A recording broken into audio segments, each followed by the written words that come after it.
This is the Big O Show. This is the Big O Show. Ready to go? I don't know if I hear you with this. Say something, Anthony. Hey, Big O, how are you? Okay, good. All right. I get it now. I have to do this to get it in the headphones. Oh, there we go. All right. Now I'm going to be able to hear you. How you doing, my brother? You doing all right? I'm doing good. That first night of sleep on the West Coast is always good. It's so tiring with the time Dude, change. I went to the Morrissey concert last night, so I got Oh, 5 hours before I had to do this. That alarm woke up at 5 a.m. and says, "Get your ass up and go do the show." So yeah, I feel you, brother. I feel you. I haven't. It's Vegas. And I had. It's Vegas. Did you have a delay in your flight? No, thankfully I did not. Good for you, dude. I had a couple hours. I was lucky. Yeah, I had a 2-hour delay on mine, so that was the only thing that sucked about it. And then obviously made me get here late as hell. So it is what it is. All right, so let's get into it a little bit. Some news yesterday: Miami signs Caleb Martin to a 3-year, $20.5 million fully guaranteed contract.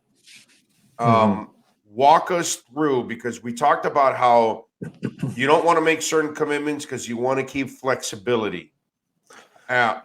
Has Miami kept the flexibility by agreeing to this contract?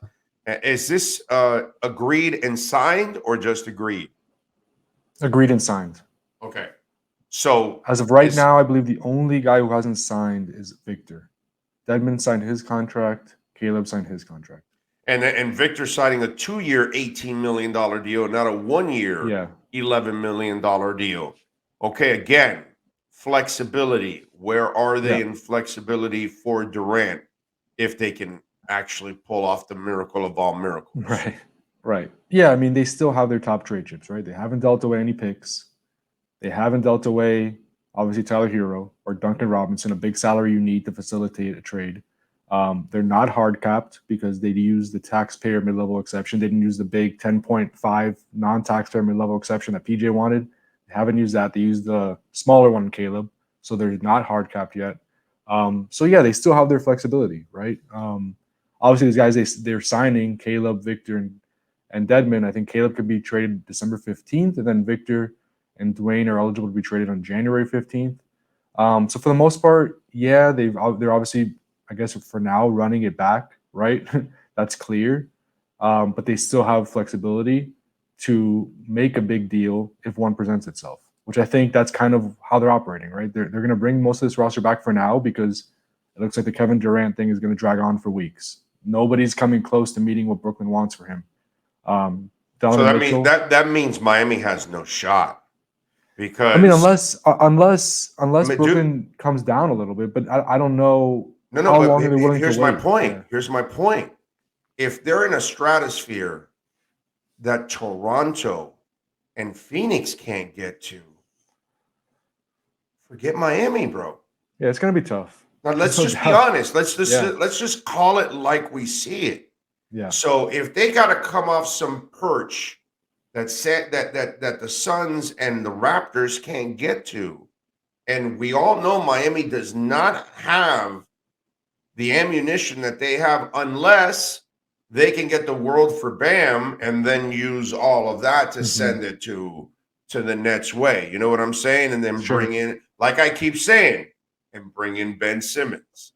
Because the Suns and the Raptors are not going to take Ben Simmons on because the Suns are on the brink of trying to win a championship. Why would they want to take on Ben Simmons at this point in time? That would be just absolutely brutal. And for the Raptors also. So, they're kind of building. I don't think they want Simmons. Plus, they're fine at point guard, aren't they? Right? Yeah. So yeah. I mean, I'm trying to think of like, okay, where's the light at the end of the tunnel here? Let's be realistic now. So am I right here that the only way you're going to get into that playing zone is by shipping Bam somewhere else and getting all the goods for Bam to then redirect it to the Durant trade, correct? Don't you agree? As of right now, with what Brooklyn is asking for, according to reports and from what I've heard too, like, yeah, I mean, I don't think the Heat have enough as presently, like their package right now probably doesn't even come close to what Brooklyn's looking for.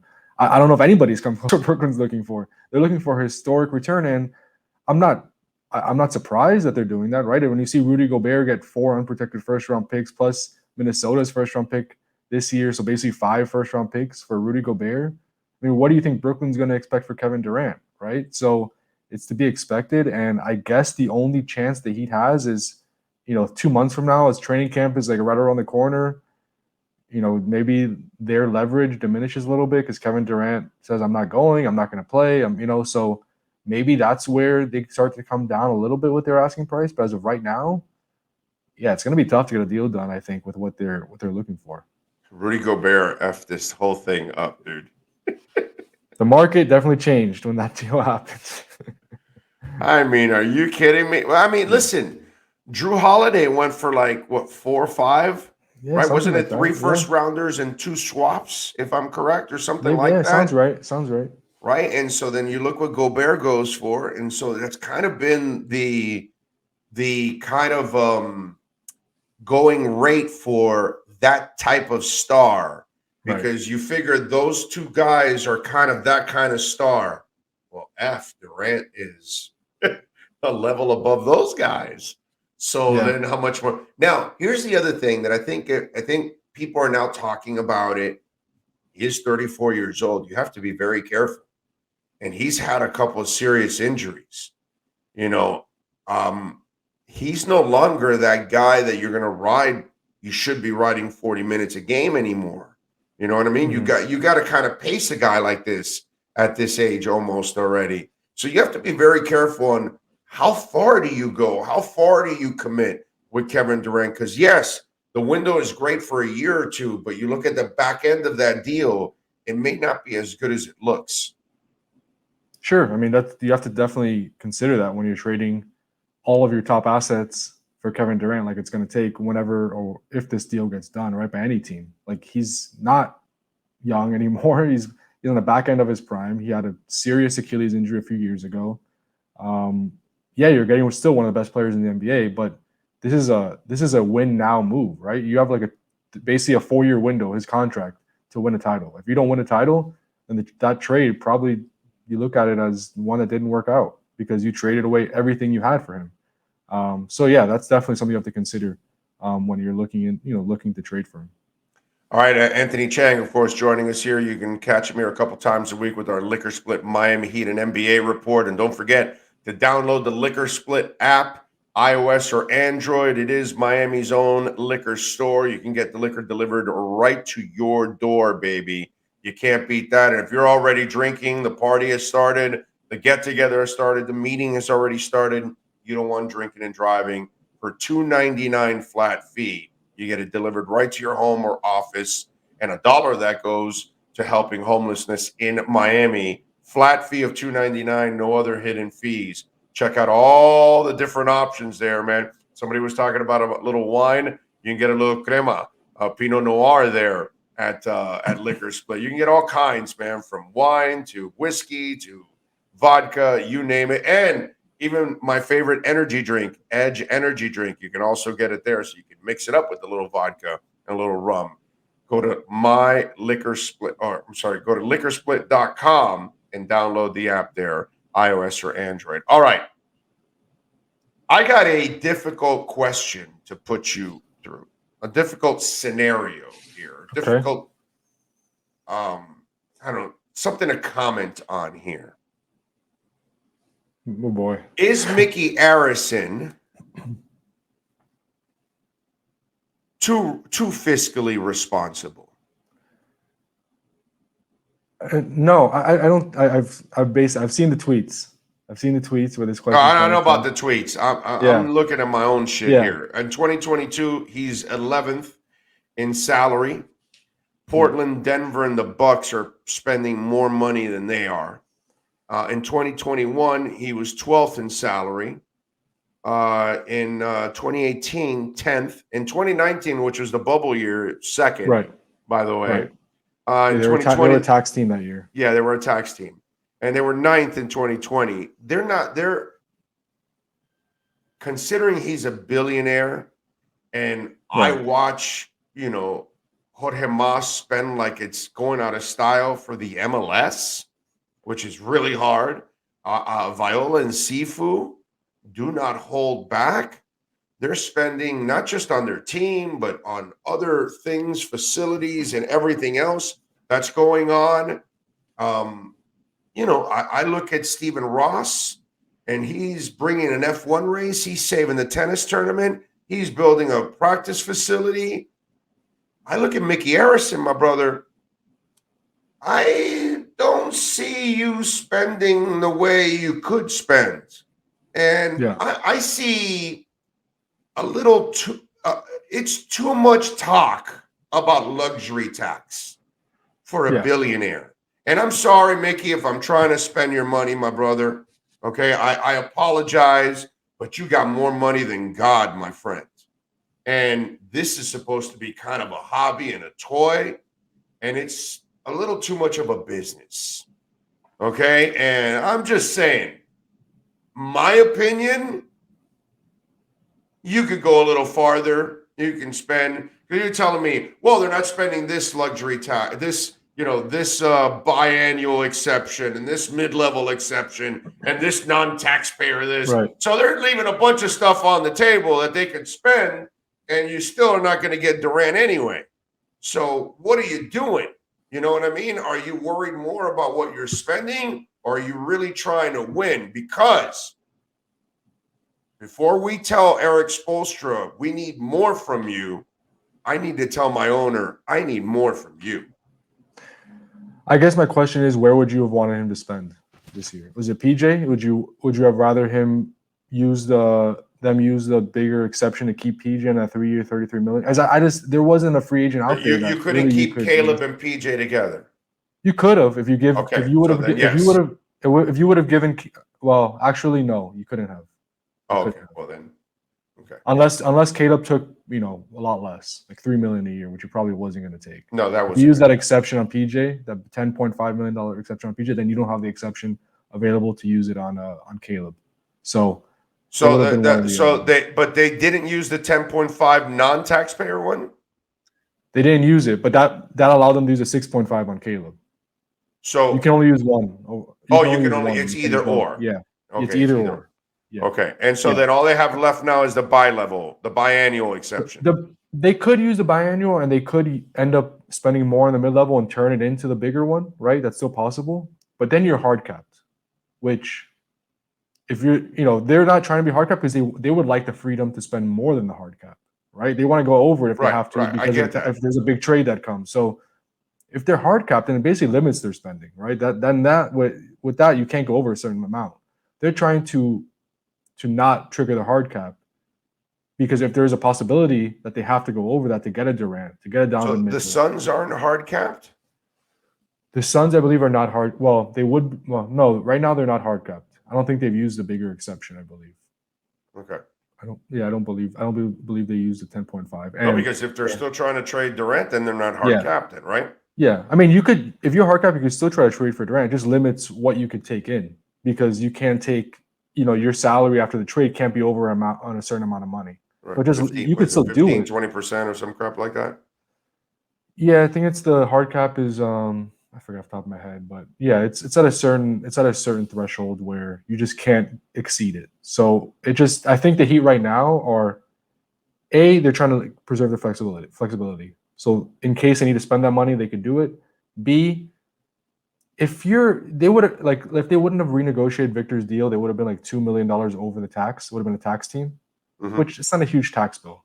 But if you can get out of the tax, if you're that close to being out of the tax, it's better to be out of the tax, because it's kind of hard to explain, but if you're in a tax like 3 out of 4 years or 3 out of 5 years, you're then a repeater tax team, and then it is really tough. Like it's a very punitive system that really limits teams and what they can do. So if you can keep pushing that clock back, and you can get out of the tax and you don't start the clock this year and you avoid it, it's probably better. So I think that's what the Heat are trying to do too. If they can avoid the tax, they're going to do it, because you don't want to start that clock on a repeater tax, where then that really limits you and what you can do. Okay. I mean, but Clippers somehow paying tax up the ass, and they keep making moves. And so how does that work I mean, Golden State too, paying the tax, right? Yeah. Yeah. I mean, teams operate differently. I'm not. Look, I'm just saying. I mean, Yeah. it just, it's like if things can get done, and see, here's my problem. I don't care about the tax. It's not my money. yeah, no, I'm not nobody should worried care about about the tax. that. But if the Yeah, billionaire is worried about that, then I'm a right. little bothered by that. But You what know you what I should mean? care about is like, I don't hear Stephen Ross saying, "Oh, I got to worry about paying this." I don't yeah, hear about Viola and Sifu. Oh, we're afraid to pay. No, we'll take on Bobrovsky's salary. Let's go. We're gonna roll the dice. They got burned, but they rolled the dice. You know what I mean? And it doesn't stop them from continuing to try right. to make moves. And then all the other stuff that they're doing outside of the cap, outside of the team, that I'm watching them build things in our community. I'm just saying, dude. Yeah. I And it just bothers me a little bit that we talk way too much about tax when Mickey Harrison has the kind of money that he shouldn't be worried about a tax. sure, You know what I'm saying? and you shouldn't. You or any fan should not be worried about the luxury tax. But what fans should be worried about, and like just keep an eye on, is the repeater tax. Like I said, you don't want to be a repeater tax team because then that will cripple a franchise. Right, I That's got the you. problem. I got you. So if you're in the tax too many times in a certain amount of time, that's really going to limit what teams can do and set you back. Yeah. One guy says Ross spends money, but people think he's a terrible owner. The problem with Ross is he hasn't won. That's once you win, you become a great owner. But Viola, Sifu, and Ross and Moss, they have not won, but they're all great owners, bro. They all will spend their asses off, and you got to respect that, man. They'll do anything to win, and you got to love that. So, all right, one more thing. PJ said goodbye. Did you enjoy Jimmy Butler's goodbye? That's just Jimmy Butler being Jimmy Butler. Jimmy and PJ they became really close friends this year. You could kind of tell their relationship just by that back and forth on Instagram. I had a little laugh with that when I saw it. By the way, for those of you that don't know, PJ Tucker, what a year. The underdogs that really got it out of the mud and went against all odds, which, by the way, that opening sentence kind of tells you why he didn't stay. Miami will forever be my home in Heat Nation. I can thank you guys enough for the love you've shown all year. Though our journey together has come to an end, the love will forever remain the same. So, yeah, he wanted to be a $10 million player, but deep down inside, he kind of knew they overachieved and they're really not a championship caliber team. Anyway, Butler's response, F you and Joel Embiid. Yeah, I brought him into this. Jimmy being Jimmy. Yeah. Jimmy being Jimmy. That's all I got to say to that. That was good. What are you working on so folks can check you out at the Miami Herald, my friend? Yeah, today I'll have something up shortly, actually, on just where the roster stands as it looks like. The big question into the offseason was, are the Heat going to run it back? Are they going to make a big move? And are they going to spend now? That's what you're going to say now. That's the next big question. Right? Are they going to spend? Are they going to spend? It looks like they're going to run it back. So just looking where the roster stands after really pretty much looks like the Heat might be done for a little bit, right? I mean, a trade could come up at any point, but they have 13 guys in the roster. You think probably your D's coming back, you would think. That's 14. That's pretty much it. It's pretty much the exact same roster minus PJ. And we're waiting for the summer league surprise, and that's it. Yeah, and that's pretty much it. And obviously we'll have a ton of summer league coverage from Vegas for the next week or so. Yes, sir. I will see you out there, my friend, as always. Anthony, thank you, my brother. We'll catch up next week, and I'll see you over the weekend. I'm sure we'll run into each other out here in Vegas. Definitely. Thanks, so. Enjoy it. Brother. There you go. The great Anthony Chiang and our Miami Heat liquor split report.